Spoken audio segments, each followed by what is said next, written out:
কিছু একটা হইলেই সবার আগে আল্লাহরে শেয়ার করার আগে ফেসবুকে শেয়ার মেরে দেয়। আছে না নাই? আপনাদের ফেসবুক অ্যাকাউন্ট আছে নাকি? কার কার আছে দেখি। মাঝে মাঝে আল্লাহ আমাদেরকে দুঃখ কষ্ট দিয়ে পরীক্ষা করতে চান, এগুলো আমাদের জন্য খারাপ নয়।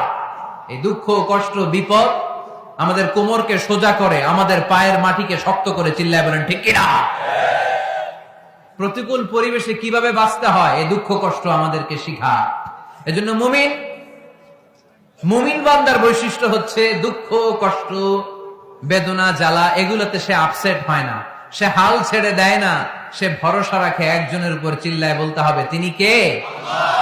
কারণ মুমিন জানে রাত্রি যত গভীর হয় অন্ধকার তমানিসা ভেদ করে সুবহে সাদিক হয়।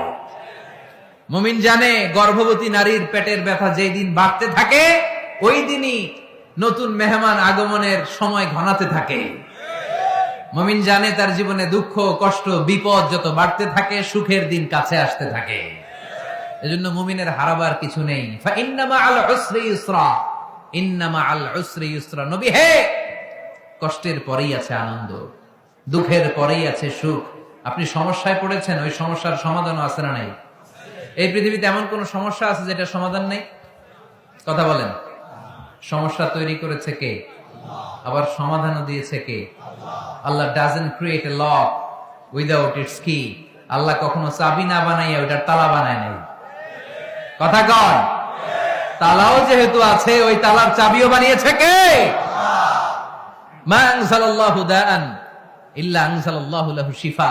আল্লাহ দুনিয়ায় এমন কোন রোগ পাঠায় নাই যেই রোগের ঔষধ বানায় নাই, এমন কোন রোগ নাজিল করে নাই যেই রোগের কোন চিকিৎসা বানায় নাই, হয়তো সেটা আবিষ্কার হয় নাই। অনেকে ক্যান্সারের কথা বলতে পারেন যে হুজুর ক্যান্সার এমন রোগ, এই ক্যান্সার তার নাই কোনো অ্যান্সার, কিন্তু বিজ্ঞানীরা বলতেছে এটারও অ্যান্সার আবিষ্কৃত হচ্ছে।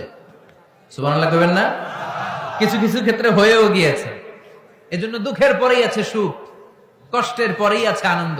এই দুনিয়াটাই এরকম, কষ্টের পরই আনন্দ। দেখবেন তারাবির নামাজ 20 রাকাত পড়তে কষ্ট লাগে না? কোমরে ব্যথা, হাঁটুতে ব্যথা, কিন্তু 20টা রাকাত যখন শেষ করে মসজিদ থেকে বের হই একটা আনন্দ আছে না নাই?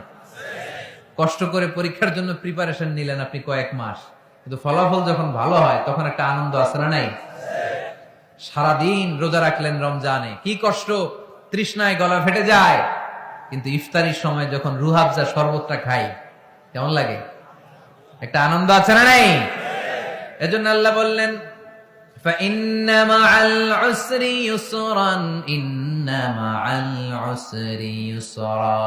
ও নবী, কষ্টের দিন মক্কায় অল্প কিছু দিন, মদিনাতে আনন্দের দিন অপেক্ষা করুন।